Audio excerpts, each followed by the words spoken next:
El mundo ha llegado a una encrucijada en la historia moderna. Si el mundo continúa por el camino elegido actualmente por el gobierno mío y algunos otros, la civilización se precipitará por una generación o más a una era de tinieblas global comparable a la que asoló a Europa hace 750 años. No debemos engañarnos de que no existe tal peligro.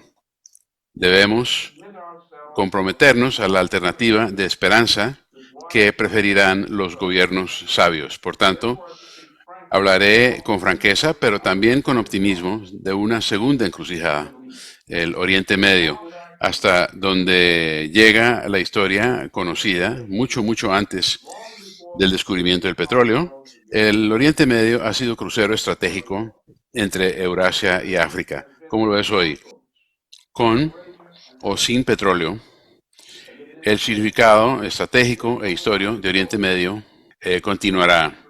Dada la desesperada situación del mundo actualmente, no podemos ser tan ingenuos como para suponer que las potencias que puedan ser grandes o incluso simplemente poderosas responderán con cordura a los hechos estratégicos de la situación. Hagamos un acercamiento como desde una estación espacial en órbita de la ecología pasada y presente de esta región de la biosfera del mundo. En nuestra imaginación, imaginemos un proceso histórico de largo plazo de las glaciaciones euroasiáticas en derretimiento a lo largo de un periodo de unos 19.000 años atrás, en que los niveles oceánicos eran unos 400 pies abajo de los de hoy.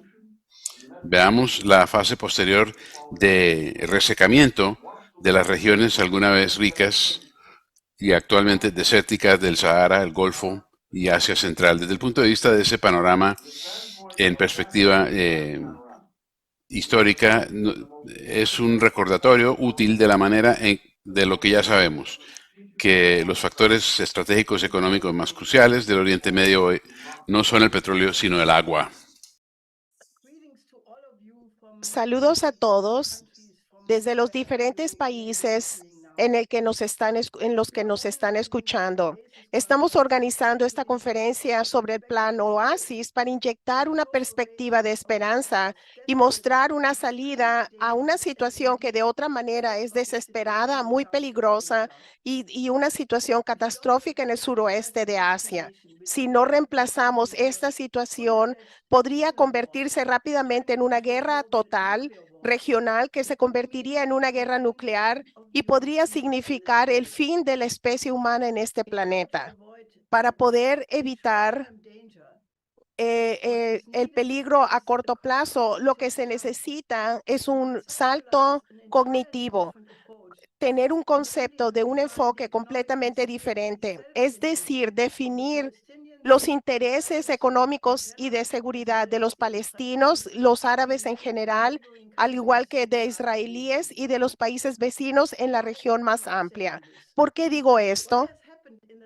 Lo que ha sucedido en los últimos 6 meses, esto es sin precedentes en toda la historia. Un genocidio que sucede en el tiempo real se transmite en vivo desde el campo de batalla en Gaza a las televisiones en las salas del público mundial.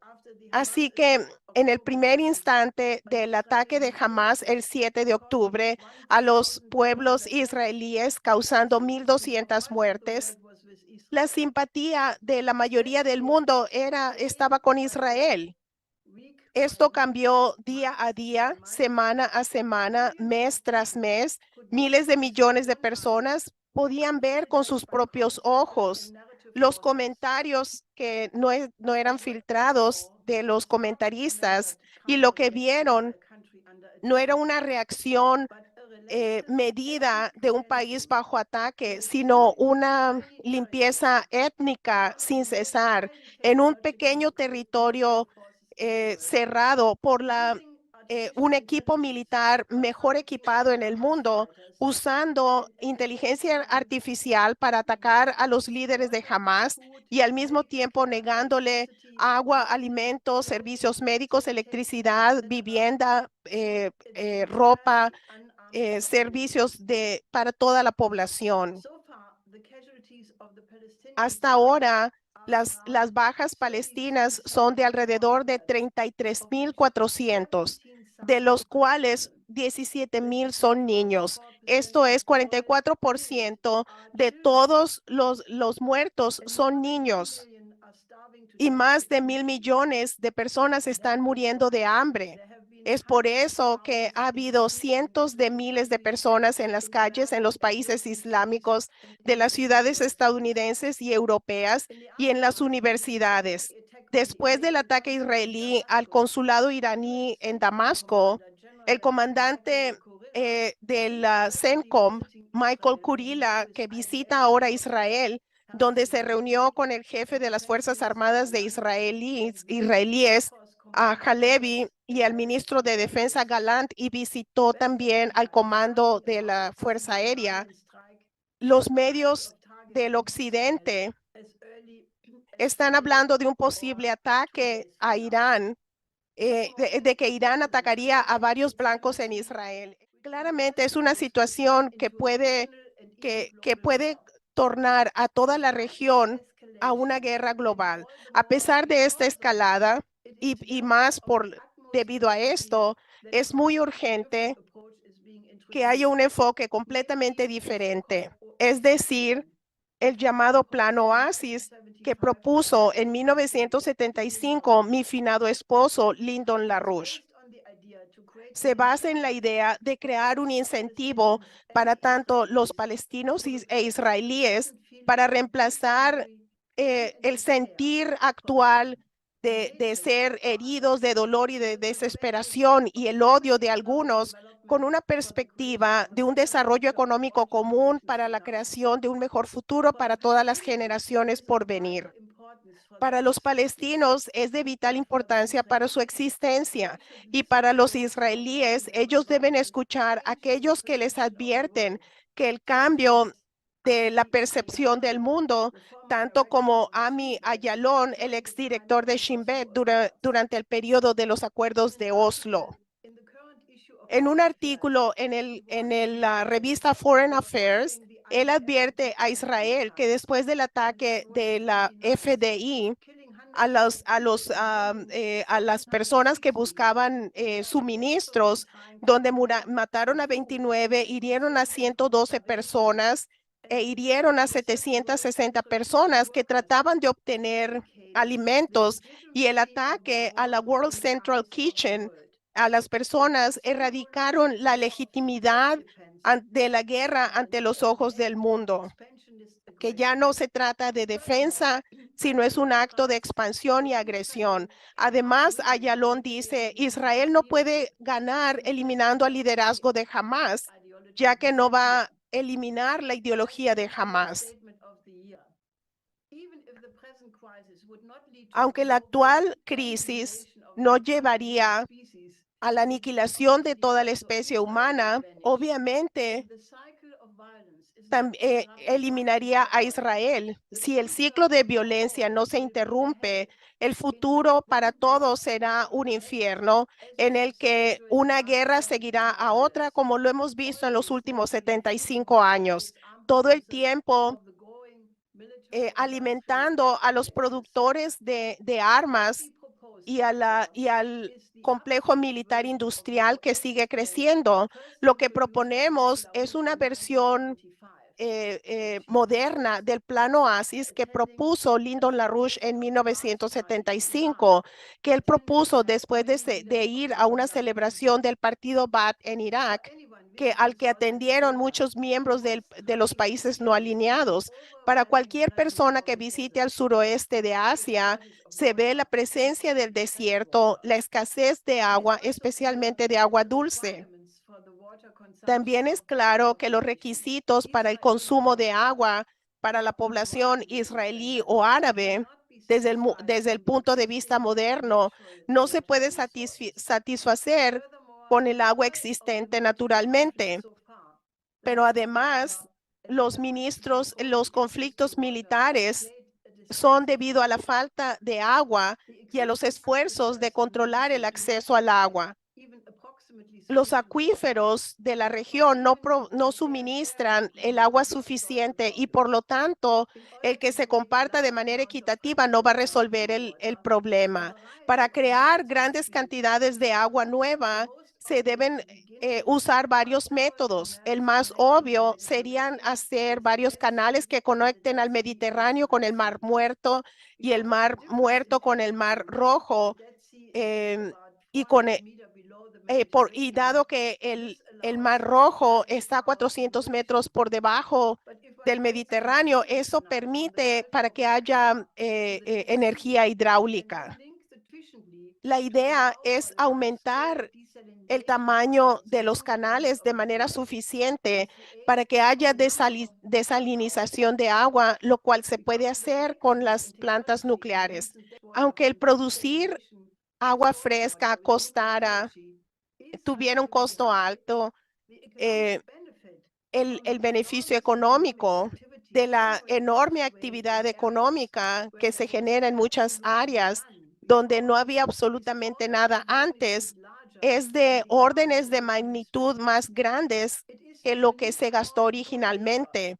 Es el poder del trabajo humano con la ayuda de la ciencia y la tecnología que le agrega valor al proceso, donde el resultado del trabajo siempre es más alto en términos del valor de los elementos que se usaron. El densidad del flujo energético que se usó determina el, la división. Para entender la visión del desarrollo para toda la región, desde India al Mediterráneo, del Cáucaso al Golfo Pérsico y al Mar Rojo, cómo esta área se puede desarrollar como un centro futuro entre Asia, África y Europa, uno debe mencionar el tipo de densidad de infraestructura. Por ejemplo, en Alemania, donde hay un sistema integrado de carreteras, trenes, sistemas de ríos, representa una precondición para el desarrollo industrial y la agricultura. No hay una razón objetiva por qué el suroeste de Asia no puede lograr un nivel comparable en el futuro. Si esta guerra que se avecina se puede evitar, el cambio tectónico que sucede en el mundo, donde los países del sur global ya están trabajando para crear un nuevo sistema económico, puede crear las condiciones para el desarrollo total del suroeste de Asia. Rusia, China, India, Irán, los Emiratos Unidos y Egipto ya son miembros del BRICS. Arabia Saudita es un candidato. Otros como Turquía han indicado que quieren unirse.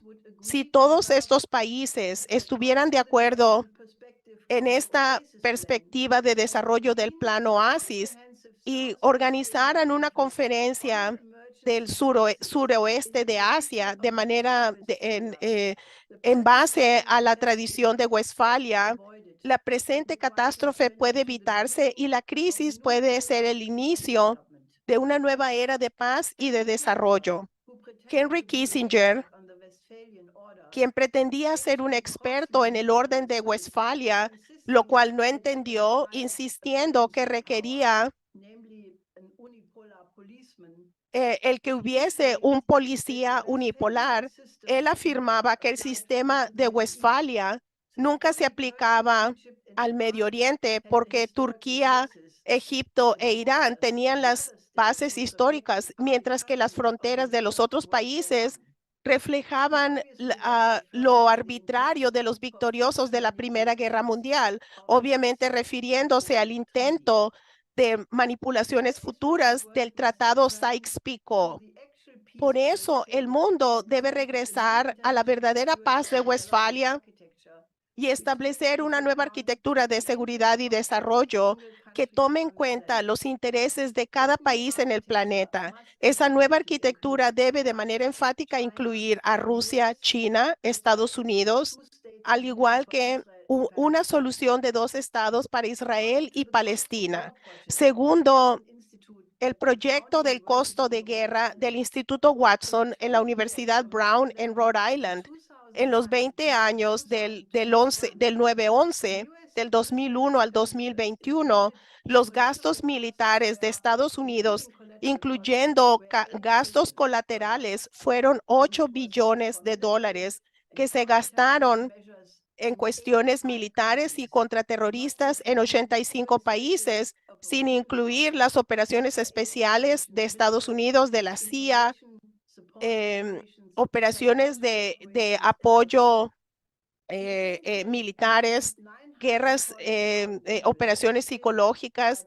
Más de 940,000 personas murieron en las guerras como Irak, Afganistán, Siria, Yemen, Pakistán, y los civiles que han muerto han sido más altas. Si esa cantidad de 8 billones de dólares se hubieran invertido en programas para superar el subdesarrollo, el mundo sería un jardín y Estados Unidos fuese un amigo de la humanidad. Ya puedo escuchar a los que me critican diciendo que esta perspectiva de un plan Oasis como un nuevo plan para una nueva arquitectura de desarrollo y de seguridad en el espíritu de la encíclica Populorum Progressio del Papa Paulo VI, que esto no se va a hacer realidad y que es utópico. Cuando Federico Schiller escribió su trilogía de Wallenstein sobre los guerreros de la guerra de 30 años, él mostró a Wallenstein no en la manera en que se presenta de manera histórica, sino como un hombre que realmente quería acabar con la guerra y lograr la paz. En la obra, Schiller muestra la visión de la paz de Westfalia que se logró 16 años después en el monte, como lo dijo Max Piccolomini,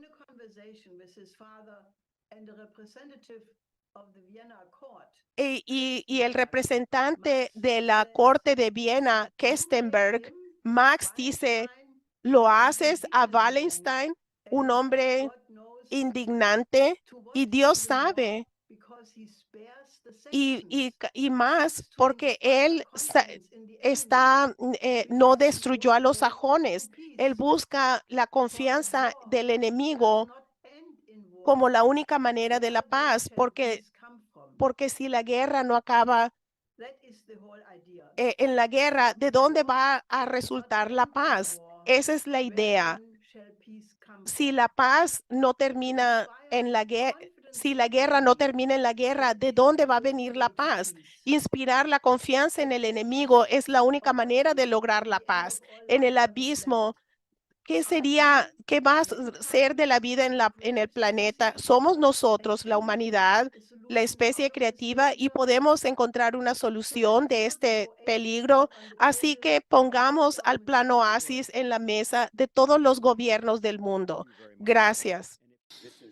Este es un foro internacional en el que se deben dirigir mensajes de nobleza al mundo, especialmente en vista del plan del Instituto Schiller, el plan Oasis, que encuentra gran resonancia en términos del desarrollo económico local. Pero antes de hablar un poco sobre el plan Oasis, me gustaría destacar la ética de este conflicto extendido a lo largo de 75 años entre palestinos e israelíes. Ahora, no quiero entrar en la historia de este conflicto más que para destacar, poner de relieve lo que ocurre alrededor en este contexto. Existe hoy una guerra declarada por Israel contra el pueblo entero de Palestina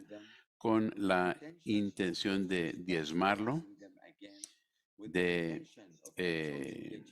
controlar la geografía palestina y deshacerse de la población palestina. Lo que estamos presenciando hoy es una limpieza étnica, un genocidio que, como fue juzgado en Nuremberg, una carnicería.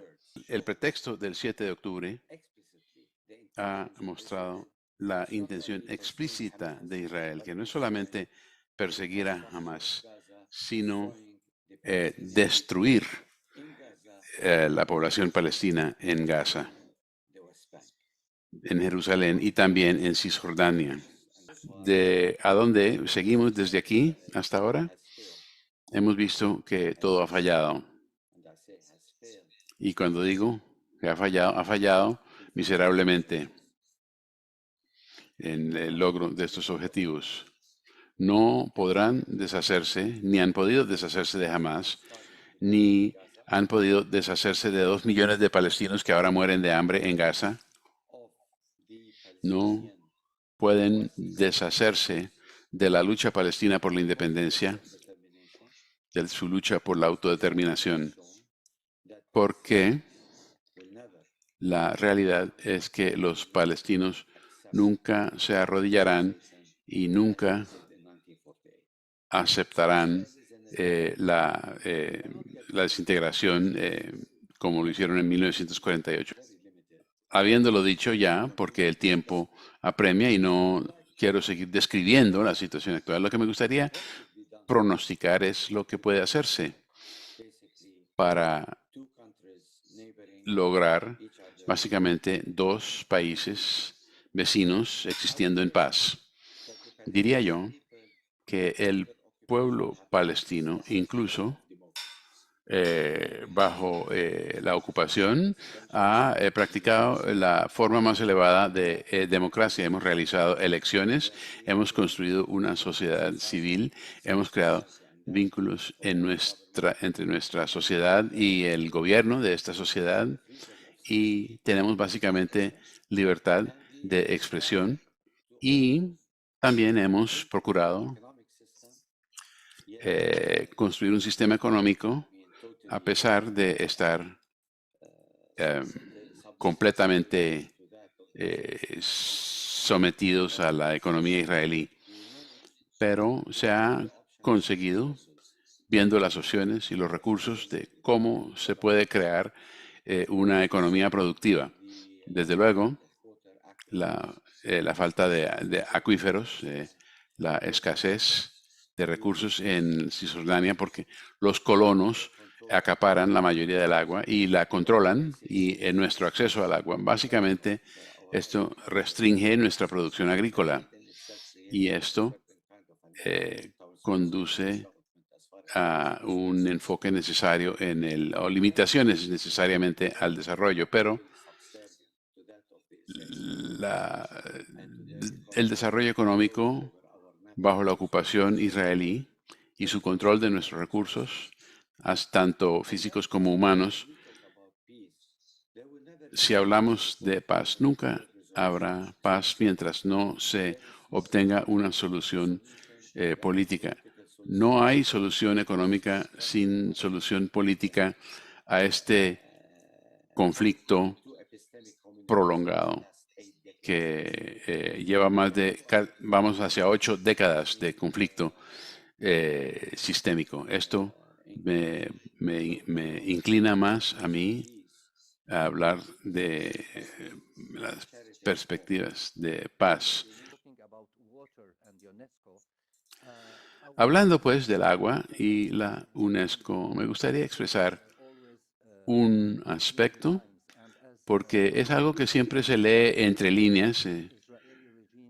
El régimen israelí es un régimen teócrata e intentan convencer a todos que el conflicto entre Israel y Palestina es un conflicto religioso, lo cual es absolutamente falso.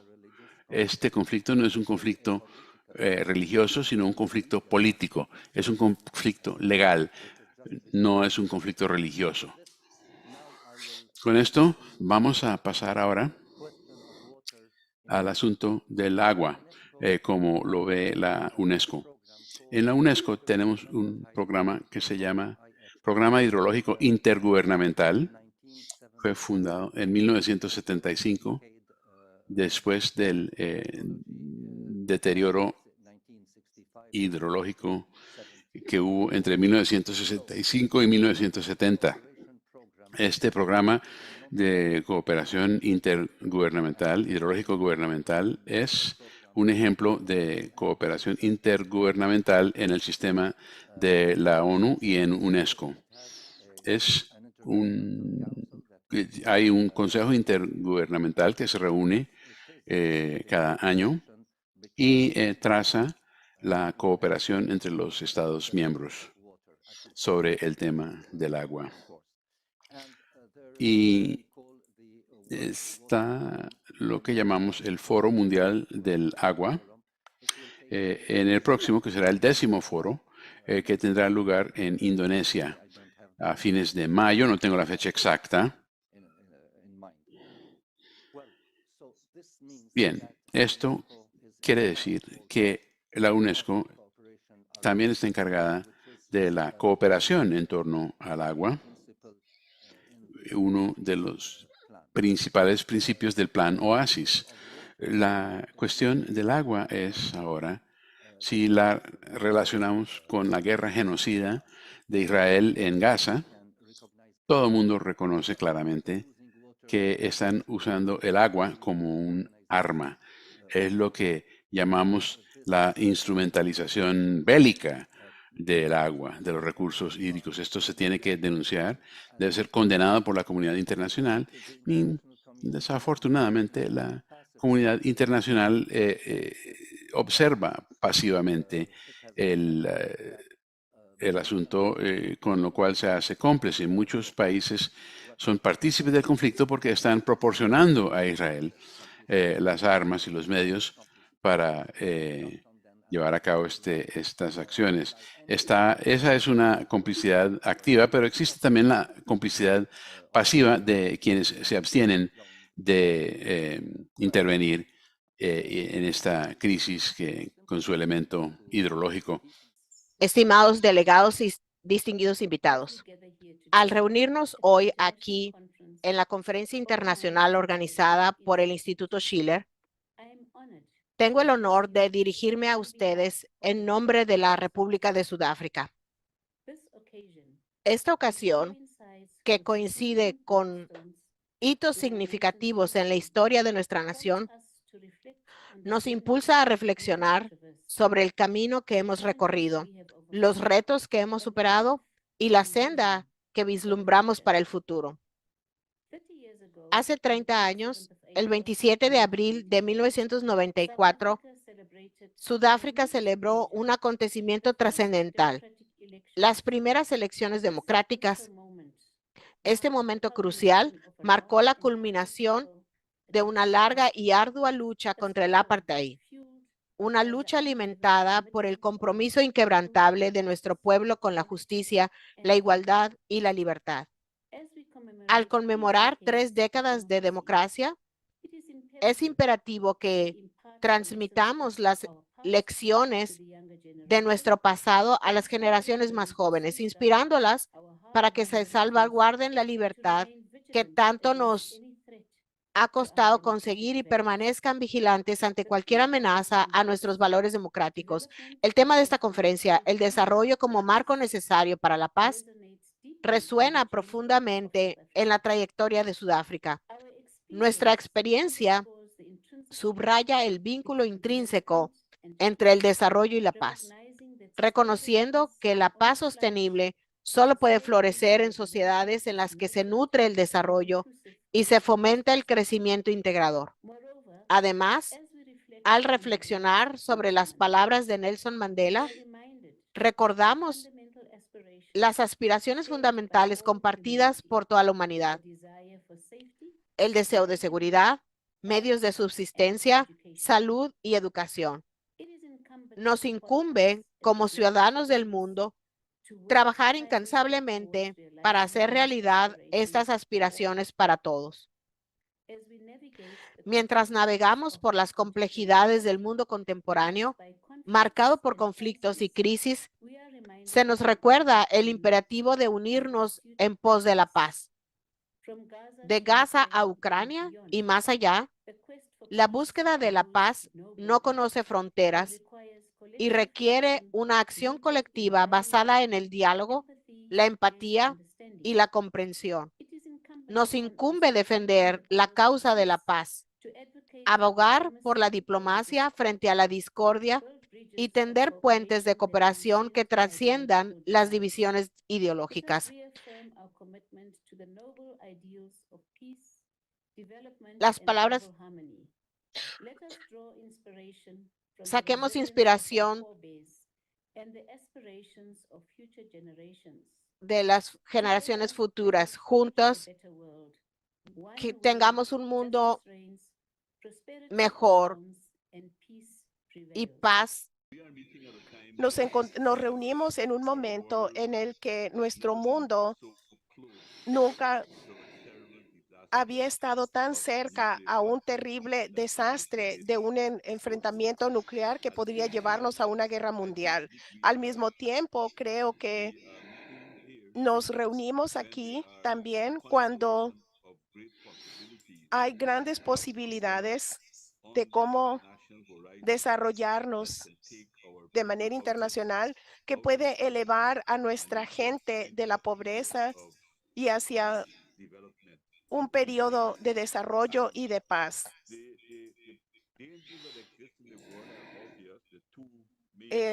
Los dos principales temas que responsables por la guerra es el ataque de los palestinos en la franja occidental y también el segundo el segundo peligro es la guerra sustituta que se lleva a cabo contra Rusia, en donde se está usando a Ucrania como el sustituto, dado que la OTAN eh, tiene la potencia nuclear, una potencia nuclear y Rusia también.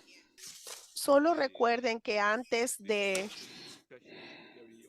que Rusia iniciara su operación militar especial, se hablaba, había un momento en que pudimos haber tenido la paz, pero tuvimos la indecencia de la traición que se hizo contra Rusia, el engaño que llevaron a cabo Francia y Alemania, que garantizaron los acuerdos de Minsk, pero dijeron que lo habían hecho solo para darle tiempo a que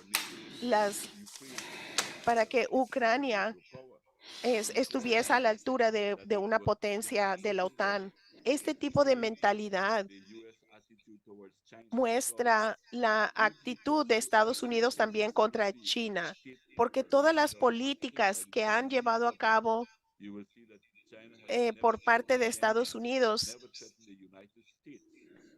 los chinos no deberían de confiar en Estados Unidos, porque especialmente después de la crisis del 98, cuando China surgió como una potencia económica, China ha sido un obstáculo a ese plan de dominio global. Esto nos lleva a un siguiente factor, que los países están empezando a tomar acción para tratar de contrarrestar algunas de estas medidas. Estos países que tienen soberanía están actuando para evitar el que dominen. Y es por eso que nuestra discusión sobre el plan Oasis es un plan muy importante y que es algo que se había creado incluso antes que los chinos habían hecho su iniciativa, y ha tenido algunos de esos elementos en el plan. Se contienen en los planes que ahora se están presentando, y esto se ve porque los BRICS están ofreciendo algo. Ya mencioné antes muchos de los oradores que hablaron antes de mí, porque hay una conexión directa entre el progreso económico y social y la paz, y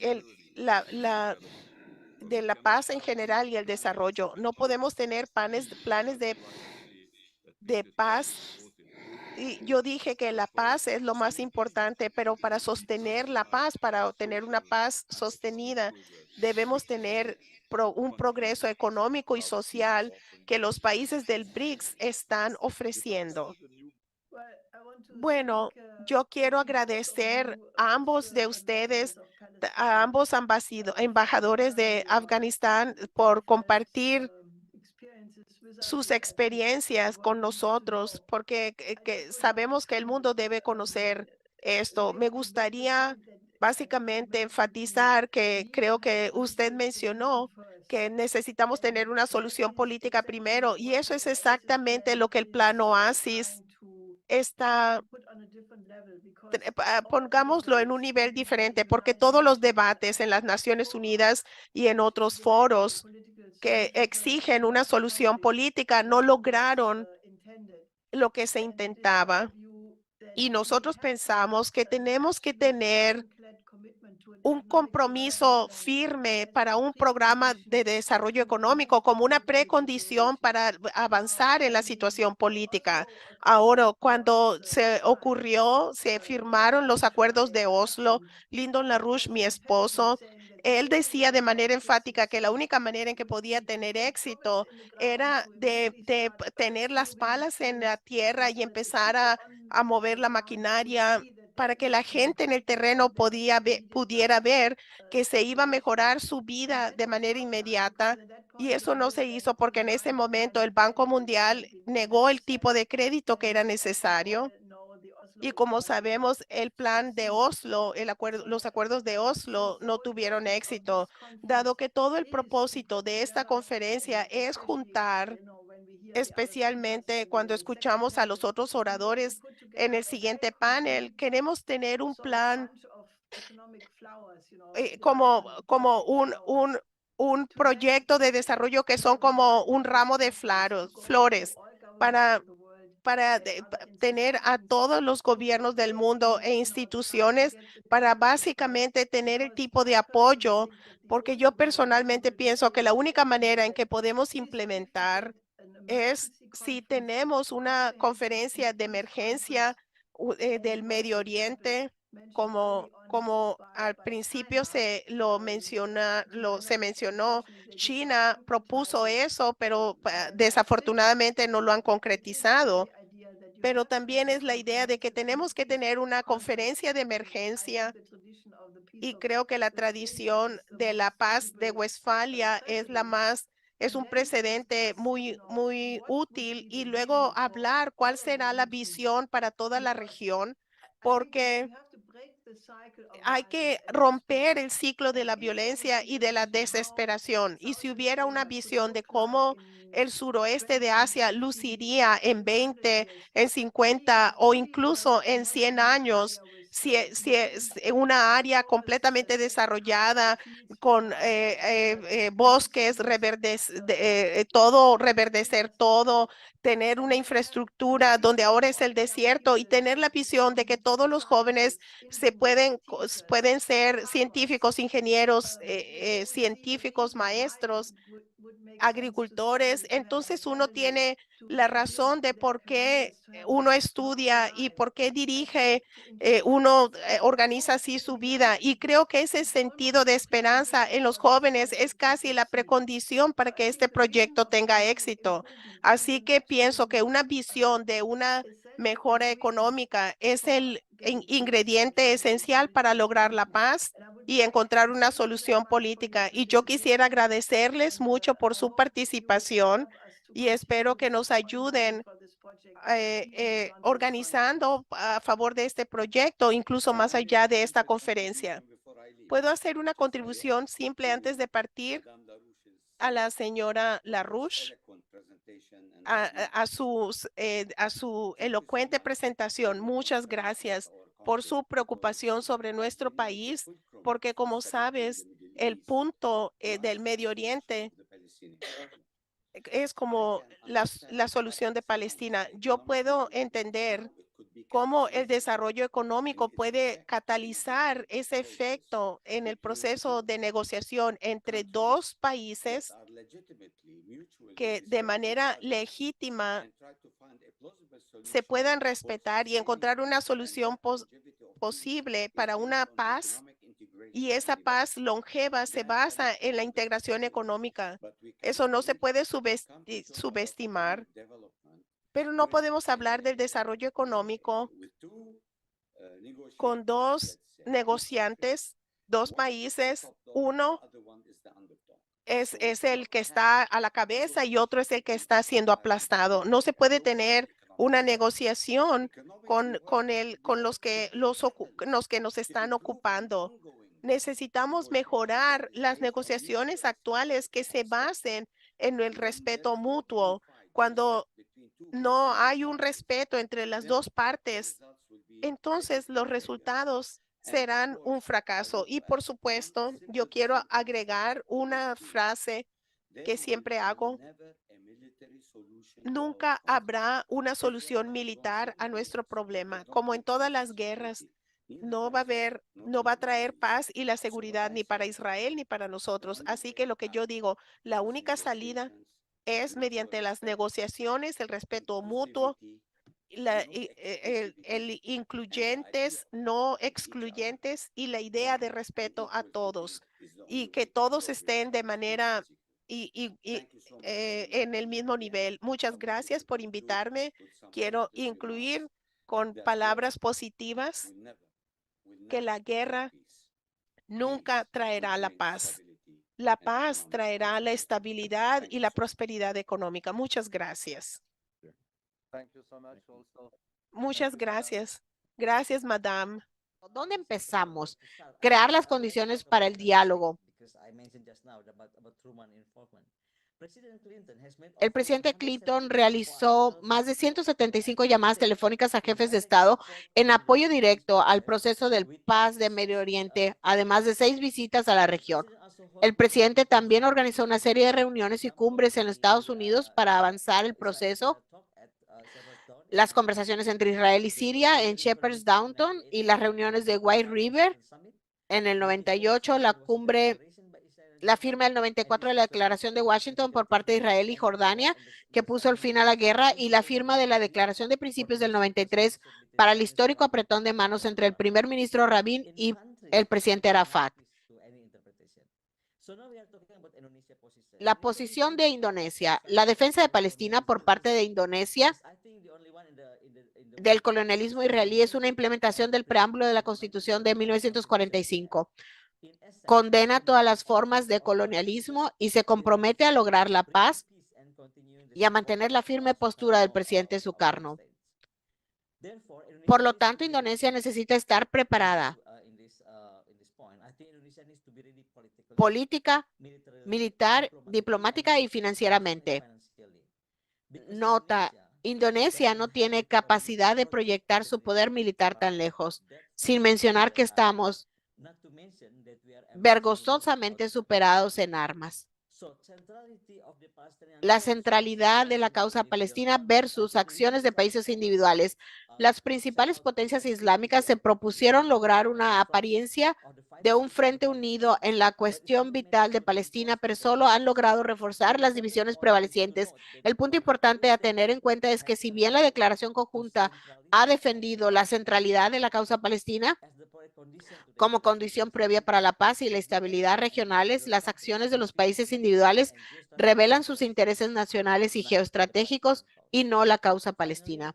Finalmente, el que finalmente marca la diferencia, hemos visto a lo largo de la historia de la humanidad que las naciones surgen, se desarrollan, prosperan, fortalecen e en última instancia superan grandes desafíos con la fuerza de su carácter, no necesariamente con su reserva material. Desafortunadamente, Al Jazeera declaró que la mayoría de los países musulmanes están gobernados por gobernantes corruptos, aristocráticos, despóticos e inútiles,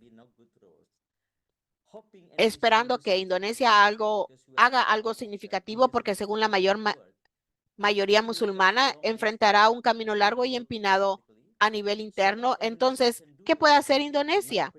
Se trata de animar a la ONU a que tome la fuente de todos los problemas, Inglaterra y Francia, para sentarse y pensar seriamente en una solución. Por lo tanto, no se concentra en los países islámicos y los propios países del suroeste, sino en los dos excolonialistas y las causas fundamentales más importantes de esta guerra. Así que tenemos que sobrellevar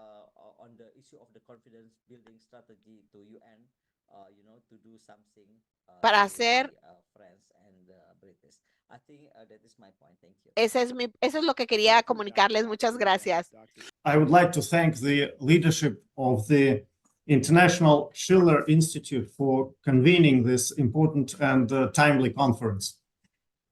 I appreciate the professional, profound, nuanced, and sober presentations of the distinguished speakers on the issues which are on top of the agenda of world policymakers and which define the future world order.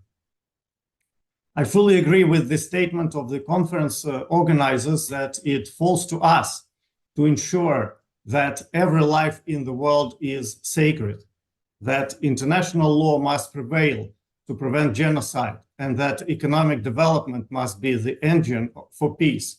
We in Belarus adhere to the same approach. I'm pleased and honored to have this opportunity to present the vision of Belarus on the topic of our today's panel, Dialogue, Security, Peace and Development, with special focus on Southwest Asia. We all understand that the emerging multipolar and a fairer world order is categorically unacceptable for the collective West, which is trying to maintain its political, financial, and economic dominance by any means and at any cost. Belarus has long been known as a net donor of peace, security, and stability in the region. The international community has viewed Belarus as a mainstay of regional security. We were the first ever to unilaterally forgo the possession of nuclear weapons. We were among the first to implement the Treaty on Conventional Armed Forces in Europe. We suggested integration of integrations in the post-Soviet space and beyond. Well known are our initiatives like creating a nuclear weapon-free space in Central and Eastern Europe, recognizing diversity of states' path of development, establishing a Helsinki II dialogue, developing the digital neighborliness belt, and to name the few.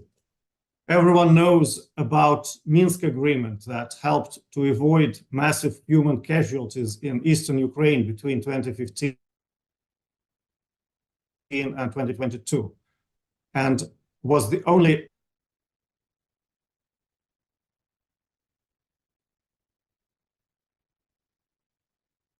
operation started in Ukraine in 2022. Belarus initiated and hosted 3 rounds of talks on Ukraine between Russia and Ukraine. The draft agreement was initialed by the parties. Russia then made significant concessions, but someone in the West did not want peace in Ukraine and wanted the war until the last Ukrainian. So after the 4th round in Istanbul, the talks stopped altogether. Belarus could play the role of a third party in the resolution of the conflict between Russia and Ukraine, said the Belarusian President Alexander Lukashenko recently. Just this Thursday, my president pledged readiness to help in case of negotiations between Moscow. En el caso de las negociaciones entre Moscú y Kiev, ni los ucranianos ni Occidente necesitan agresiones con Bielorrusia. Hemos tenido una situación en que se han enfrentado una nación con otra, y en este caso parece que Rusia y Ucrania necesitan una intermediación. Nosotros sostenemos la posición basada en la unidad de todos los esfuerzos de paz, y Bielorrusia se opone a las revoluciones de color. El último intento de llevar a cabo una revolución de color en Bielorrusia no tuvo éxito, y se han realizado medidas exhaustivas para asegurarnos de que esto no se repita. La guerra informativa que se libró en nuestra contra condujo a una investigación del genocidio cometido contra el pueblo bielorruso por la ocupación nazi. Ahora nuevamente levanta su testa repugnante en Bielorrusia. Hay interrupciones técnicas, nos disculpamos. El diálogo con Occidente es necesario para resolver la situación occidental. Instamos a nuestros colegas occidentales a unirse a este esfuerzo. En primer lugar, deseo dar las gracias al Instituto Schiller y a la señora Helga Sepp-LaRouche por invitarme a esta interesantísima reunión. Aunque pasé gran parte de mi carrera diplomática en el Asia Oriental y luego en las Naciones Unidas, en años recientes, el asunto del BRICS es un tema muy conocido y tratado por los académicos en todas las naciones. Recuerdo cuando era joven, escolar, hace más de 60 años, los informes, las lecciones de geografía. Teníamos en la Unión Soviética un excelente sistema educativo y teníamos que presentar informes sobre las diferentes geográficas. Y yo preparé un informe basado en que el Líbano es un terreno idóneo para geográfico, para la agricultura, y el maestro, una persona muy estricto, me dijo, no. Su calificación es insatisfactoria. Y pregunté, ¿por qué? Y me dice, porque el Líbano queda junto a Israel y es un lugar a donde la guerra es constante. Pero le dije, pero profesor, ausentes los conflictos, la ubicación geográfica es ideal. Y me dijo, no, estos factores también entran en juego. ¿Existe, pues, alguna posibilidad de identificar nuevos enfoques, nuevas soluciones, quizás un nuevo paradigma, un orden mundial basado en soberanía y en el respeto a los intereses de todos los países? Tengan presente que tenemos ahora dos países en esta región, Arabia Saudita y Egipto, que están involucrados en las actividades del BRICS. Posiblemente el BRICS debería prestar más atención a esta conferencia, porque yo apoyo en general la teoría del Instituto Schiller de que la paz, que el desarrollo es el fundamento para la paz duradera, aunque no se puede lograr sin paz. ¿Cuál pues viene primero? Pero cualquier futuro sin un desarrollo sostenible, ninguna paz será duradera ni permanente. ¿Acaso será posible crear algún tipo de territorio alquilado al BRICS o no sé, o mediante algún contrato de explotación de algunos años o mediante algún convenio, mediante algún tipo de acuerdo con el BRICS, con los países del BRICS para ser administrado, por ejemplo, Arabia Saudita podrían ser operadores del proyecto. Entonces, se podría formular una respuesta a cómo se puede financiar el plan Oasis, porque el BRICS tiene un nuevo banco de desarrollo que ha tomado la iniciativa en las obras de desarrollo de infraestructura. Y la franja de Gaza estaría administrada en sus asantos, o sea, políticamente estaría gobernado por su gobierno, que sería Hamas, porque Hamas fue elegido, pero sus intereses económicos y de seguridad serían delegados al BRICS. Y esto impediría la intervención israelí. No habría contacto directo entre Israel y Gaza, porque en este caso la gran mayoría de los aspectos tecnológicos financieros provendrán por mar o posiblemente por tierra desde Egipto. En este caso, ese territorio podría desarrollarse muy rápidamente. Al fin y al cabo, miren ahí cerca, Tel Aviv hace 100 años era un desierto y ahora vemos una ciudad floreciente. ¿Por qué no hacer lo mismo en Gaza? Pero el tema de su financiamiento y los recursos para su desarrollo es tan importante como el costo mismo del desarrollo. Tengo el honor de presentarles a varios expertos que van a enfatizar y van a presentar que para mostrar una manera de crear un nuevo suroeste de Asia, construyendo el desarrollo económico, empezando con la creación de proyectos hidráulicos, infraestructura como la base para crear la agricultura moderna, la educación, los servicios médicos, las instituciones que necesitamos para crear una vida digna. LaRouche presentó esta perspectiva de manera práctica en el libro No hay límites al crecimiento, que fue una respuesta a la publicación del Club de Roma de Hay límites al crecimiento. El Club de Roma dijo que no importaba lo que hagamos, la humanidad estaba condenada porque se nos iban a acabar los recursos, porque la contaminación nos iba a acabar, o porque iba a haber masas de la población y no habría dónde vivir. La solución que el Club de Roma había presentado es reducir el crecimiento, reducir a la población para eliminar la calamidad. LaRouche dijo, olvídate, eso está mal. Los límites al crecimiento son los que nos imponemos. Los límites que la humanidad enfrenta, en cierto sentido, son las leyes de la naturaleza, pero también la limitación de nuestro conocimiento imperfecto de esas leyes de la naturaleza. Nosotros creamos los recursos. Los animales usan los recursos. Nosotros creamos los recursos. Somos fundamentalmente diferentes. La diferencia está, esto es algo que no se comprende hoy día.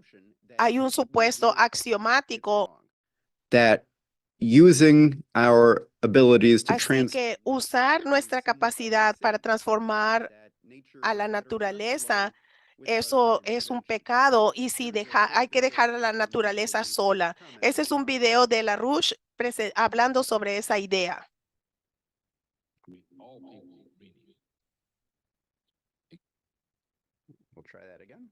Voy a tratar de nuevo. Tenemos que deshacernos de todos esos individuos. Todos estos verdes deben ser sacados porque son un fraude. Todos los verdes que dicen que son científicos están cometiendo un fraude por existir. Sabemos que para tener una base para la ciencia tiene que haber un desarrollo económico. Si eliminamos eso, tú no, porque tú piensas, si crees en la política ecologista, eres una falsedad. Todos los que creen en la política verde son falsos. Y uno les debe decir, estás estúpido, eres un estúpido. La diferencia de la especie humana se expresa muy claramente por la historia griega de Prometeo, el que trajo el fuego, quien le robó el fuego a eso se lo dijo Esquilo. En el primer libro, Esquilo habla cómo Prometeo se robó el fuego del cielo para dárselo a la humanidad y lo que hizo para diferenciar a la especie humana de la humanidad. Prometeo dice, escuchen a la miseria que vive la humanidad, qué tan ignorantes, y yo les hice que tengan sentido y razón. No voy a atacar a la humanidad, pero tendrán, primero que nada, aunque tienen ojos para ver, no veían. Tenían oídos, pero no entendían. Pero como tantos sus sueños no tenían un propósito y estaban confundidos, no tenían una manera de conocer el invierno o la primavera o el verano en el que en que dependieran porque no tenían juicio hasta que yo les enseñé a leer, a entender las estrellas para distinguir y también los números que es el principal de las ciencias. Yo lo inventé para ellos y con eso creó lo que crea todo en la memoria.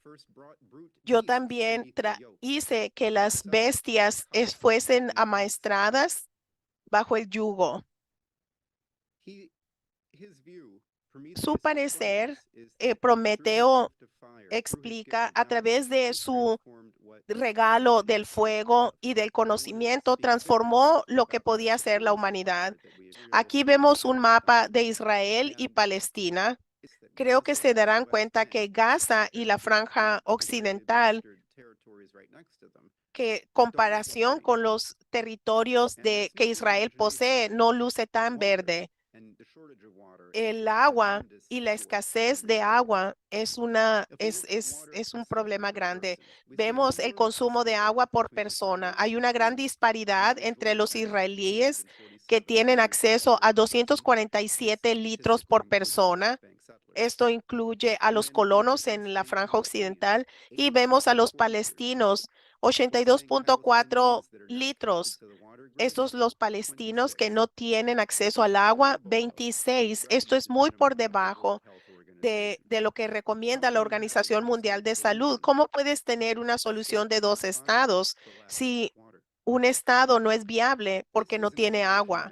Si vemos el nivel del agua que la gente tiene, que lo vemos que en los países de la región, que Turquía, Irak, Líbano, los primeros 3 países en la izquierda tienen suficiente agua según las autoridades mundiales, pero los 2 en medio, Siria y Egipto, tienen alrededor del doble de lo que es el nivel crítico de suministro de agua. Si ven en la parte baja, pueden ver a Israel, Jordania y a Cisjordania, la autoridad palestina, que tiene muy por debajo del nivel de agua que se requiere. Así que, ¿qué se puede hacer para hacer de esta región que está sedienta a que se convierta en la tierra de la abundancia? ¿Y cómo esto puede cambiar la política? La preocupación de Israel sería que estos ríos fuesen detenidos por presas y que no entrara hacia Israel, porque toma Israel agua del mar del Galileo. Así que este asunto del Golan Heights no es algo político, no tiene que ver con se trata del agua. The Golan Cómo la solución de esta disputa territorial se resolvería si no hubiera un riesgo desde el punto de vista de Israel de perder acceso al agua de esta zona.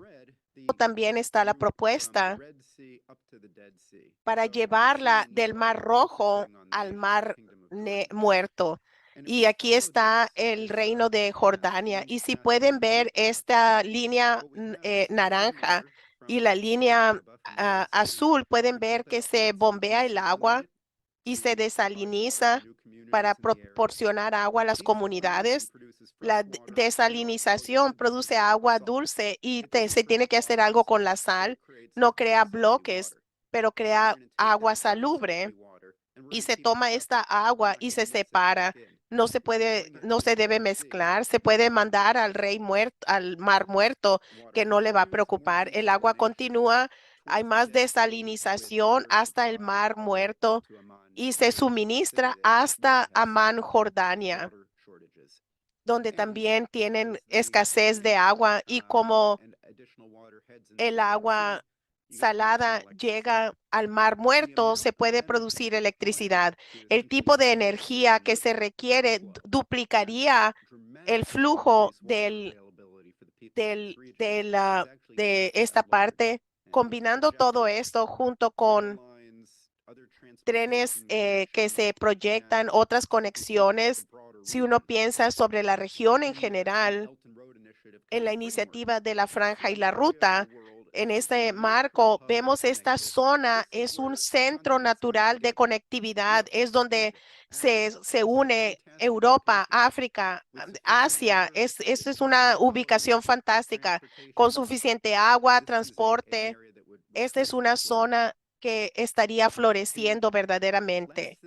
Y concluyo con una cita de Lyndon LaRouche de 1979. Él dijo: lo único humano que hacer es darle las vidas y al sufrimiento de los muertos significado, no solo estableciendo la paz en el Medio Oriente, sino estableciendo la base de la paz que cumple las vidas de las generaciones presentes y futuras de palestinos y otros árabes, y el propósito para las vidas sagradas de los que han perecido. Esto se aplica también a los israelíes también. Pregúntense, ¿cómo una política orientada al futuro en el que la escasez del agua se aborda desde la perspectiva internacional del desarrollo regional y mundial, cómo transforma el terreno político? ¿Qué tipo de paz se puede lograr? En vísperas de la conferencia, los organizadores publicaron un fragmento de una entrevista con la fundadora del Instituto Schiller Internacional, Helga Zepp-LaRouche. Nosotros apoyamos el mensaje principal que tiene que ver con la implementación a gran escala del plan Oasis para abastecer a la región de agua, inclusive para las necesidades de riego. Es justamente tal proyecto de infraestructura internacional que podría servir para impulsar el desarrollo económico de Palestina, Yemen, Siria y otros países. El lanzamiento de este proyecto definitivamente tendría un impacto positivo en el proporcionarle a la gente joven empleos y también las condiciones para el regreso de los refugiados y la estabilidad económica de toda la región. Esta es, desde luego, una idea muy atractiva. La lucha contra la pobreza, de lo que tanto se habla en el sistema de la ONU. Hemos perdido el sonido. Ya. ¿Me escuchan? Sí, ahora sí. Sí, disculpen. Entonces,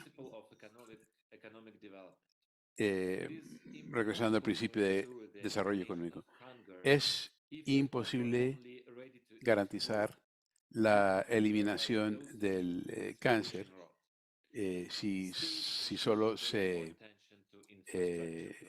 elimina la necesidad hay que prestar más atención a los proyectos de infraestructura, incluidos los proyectos internacionales. La tarea principal en este momento, como repito, es garantizar que esta guerra se detenga lo más pronto posible. Desde luego, esto no impide que estemos pensando en soluciones de largo plazo a uno de los conflictos más complejos de nuestra era. Nos damos cuenta de que se adelantan tales esfuerzos, inclusive bajo la égida del Instituto Schiller, y que conducirán a la transformación fundamental e inevitablemente que remediará la crisis tanto de Israel como de Palestina. En Oriente Medio siempre está el tema subyacente es que el agua puede conducir a la guerra por su escasez, pero al mismo tiempo el agua puede ser factor de paz porque todo mundo necesita el agua. Y en el caso de las aguas internacionales, los acuíferos internacionales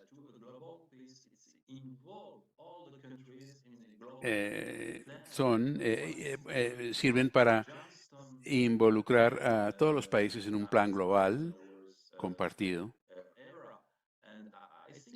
que conduzca a una nueva era. Y tenemos que trabajar la comunidad internacional porque por ejemplo, como decía el presidente Shimon Peres de Israel, si tenemos paz, el agua no será problema. Así que a mi juicio, o hay suficiente agua en algunas partes y donde no hay suficiente agua,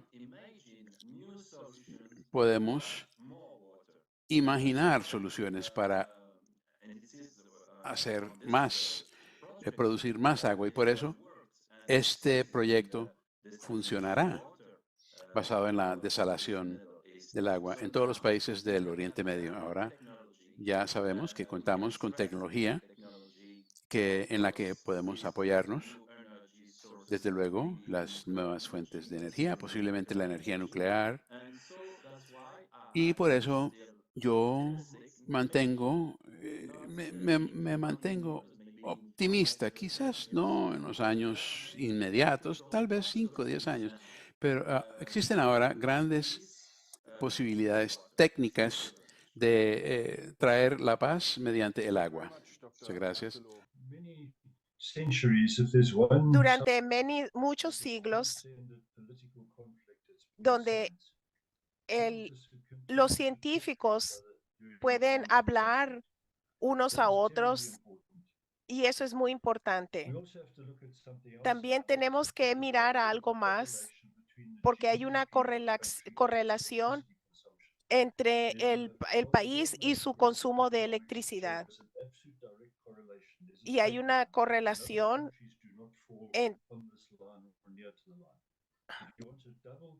si se quiere duplicar el ingreso de una persona, hay que duplicar el consumo de electricidad esa es la fuente de vida de un país.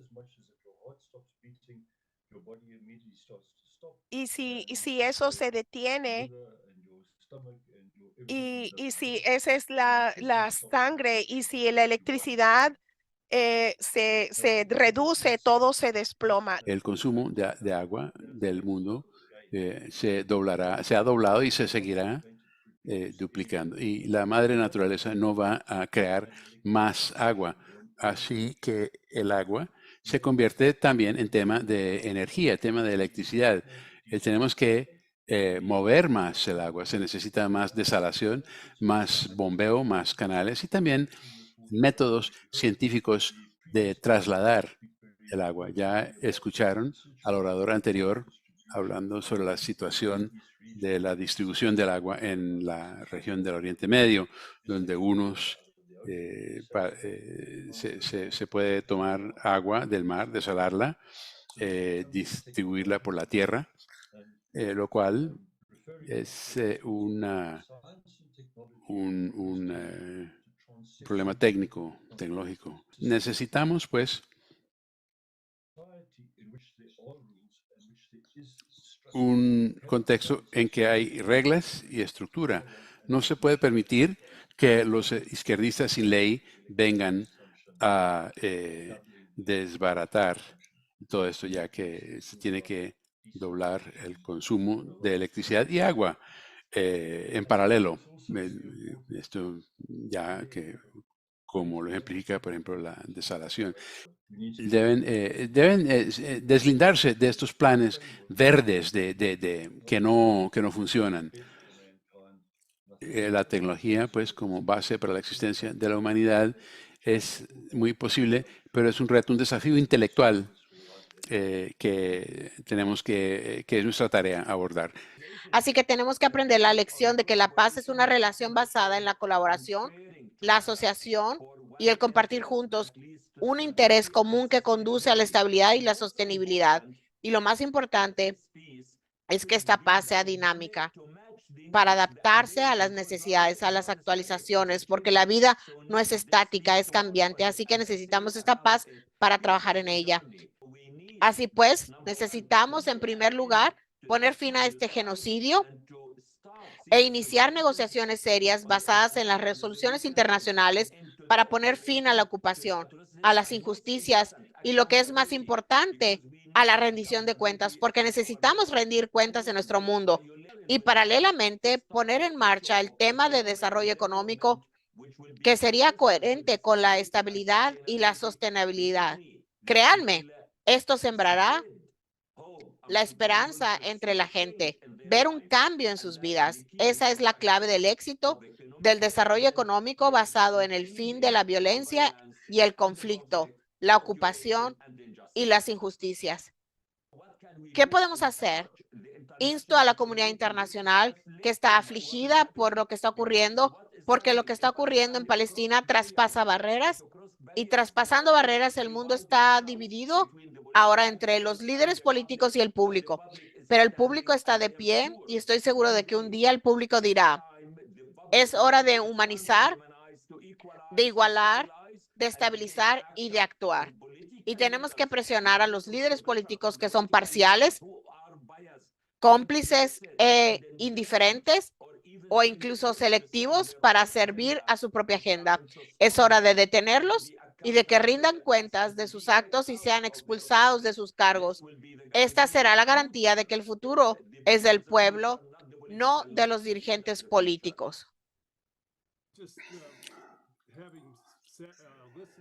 Habiendo escuchado las intervenciones a partir de las 9 de la mañana, hora nuestra, me llama la atención el concepto de que hay un grupo de gente mirando un edificio en llamas y dicen, pues echemos agua, a decir los bomberos, y dicen, bueno, pero la idea de que entonces los que iniciaron el incendio, que ellos echen el agua, pero desde el punto de vista de un científico e ingeniero, me interesa más apagar el incendio. Y ya veremos más adelante con el tema de quiénes son los responsables. Yo creo muy firmemente que una solución económica y técnica debe ser la base de una solución política. Una de las cosas que en el 2015 nuestra compañía hizo un estudio de recursos hídricos en Jordania y en el transcurso de este estudio entré en conflicto con la entidad que lo patrocinaba porque ellos estaban buscando formas, ellos esperaban que encontráramos formas de impedir que la gente obtuviese el agua que necesitaban para poder regular el suministro. Y yo alegaba, no, lo que tenemos que hacer en realidad es aumentar el abasto y darle a Jordania el agua que necesitan para que pueda existir una sociedad avanzada. No se puede forzar a la gente a un estado de déficit permanente, de escasez. Eso no funciona. Y Jordania tiene muchas ventajas para resolver el problema de Oriente Medio. Primero, tienen acceso al Mar Rojo por el puerto de Aqaba. Y lo que nosotros propusimos como parte del proyecto de los mares Rojo y Muerto, empleando medios gravitacionales para llevar agua del Mar Rojo al Muerto para generar electricidad por medios hidroeléctricos. Esto obviamente tendría cierto impacto ecológico en el Mar Rojo, pero el proyecto que nosotros nos proponíamos había compañías que podían producir reactores nucleares. Una era una empresa que se llamaba Forcon, otra, que tenían, que producían reactores nucleares que podían transportarse por barcaza por el Mar Rojo, instalarlos en el litoral junto a Aqaba para generar electricidad y desalar agua salada, y la salmuera, el agua concentrada de sal, podía o devolverse al Mar Rojo o usarse, emplearse para otros propósitos. Y establecer de ahí un acueducto de 300 kilómetros de Aqaba hacia arriba, y podría así hacerse irrigable más y más, extensiones crecientes de tierra que entraría en agricultura y producción, y el proyecto se pagaría a sí mismo. Jordania Occidental es uno de los últimos refugios de Oriente Medio. Ha absorbido muchos refugiados de Palestina, Irak, Siria, y la población ahora es más o menos más del doble de lo que se esperaba, y por tanto la demanda de agua y de energía se ha vuelto inadecuada. Y Jordania no tiene petróleo, no tiene gas. Básicamente todo su combustible es importado. Esto pues les hace candidatos de preferencia para este proyecto. Un asunto que siempre surge en la contemplación del Plan Oasis, que mucha gente muchas veces plantea, dicen, ¿por qué piensan poner una central nuclear en medio de una zona de guerra? ¿Están locos? ¿Cómo podría construirse tal cosa? Y me parece que los requisitos energéticos, así como también en el caso específico de Jordania, como acabamos de escuchar, que no tiene la riqueza, la abundancia en hidrocarburos que tienen otros países de la región, son una buena respuesta a esa pregunta, a esa inquietud de por qué una fuente de energía de mayor densidad energética no solamente es mejor, sino que posiblemente sea indispensable para el despegue del proyecto. Ya que Sudáfrica es una nación que tiene energía nuclear, proporcionar, podría hablar cómo esta capacidad de producir energía ha beneficiado a Sudáfrica y a sus vecinos. Puedo hacer comentarios con respecto a la producción nuclear. Es interesante. Hicimos una planta. Nuestra planta de energía es de 40 años de edad y que debe durar otros 40 años y produce la electricidad más barata en Sudáfrica y es muy fácil de controlar en lugar de la energía solar que es muy errática, que es muy, no se puede predecir. Después de 40 años de tener este sistema de producir energía barata, Sudáfrica produce y consume 50% de la electricidad que hay en todo el continente de África. Y la mayoría de la electricidad está en África.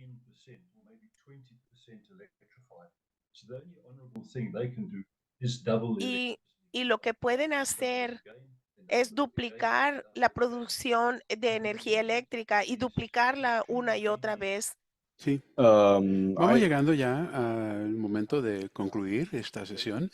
Me siento muy motivado y alentado por las declaraciones del embajador Hassasian, quien dijo que el plan Oasis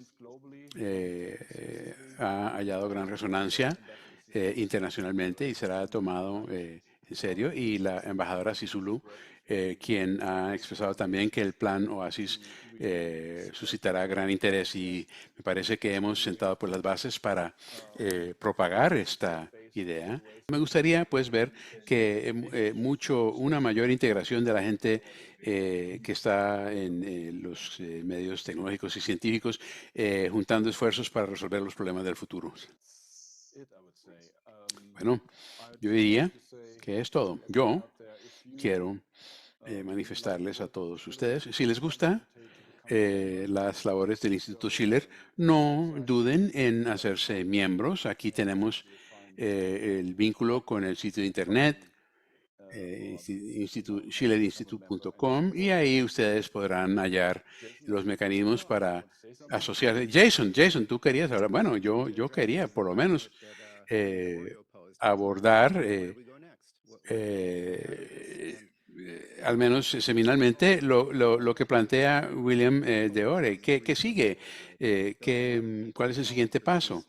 Hay mucha gente en esta región del mundo. Hay un problema que muchos dicen que se tiene que declarar un cese al fuego, que tiene que haber una campaña de auxilio humanitario y yo organizar flotillas. Pero la medida del éxito va a ser cuando la gente esté hablando más bien, ¿qué pasa con el plan Oasis? Tenemos que ¿Por qué perdemos el tiempo con estas guerras, con estas tonterías? Si tenemos el plan Oasis, que es la alternativa, si tenemos una alternativa mejor. Y yo creo que esto también se enfrenta directamente a ese concepto verde, porque se basa en la transformación de la naturaleza. Esto es positivo porque es un enfoque positivo y no tenemos por qué temer hacerlo por temor a perjudicar el medio ambiente de alguna salamandra o qué sé yo. Algunas ideas yo creo que son conceptos que debemos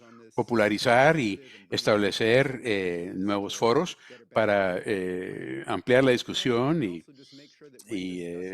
difundir la idea del aspecto que tienen que tener las cosas, y a medida que que va avanzando esta orientación, cambian también las posibilidades, se transforma el terreno político y se hacen las soluciones imposibles, se hacen posibles.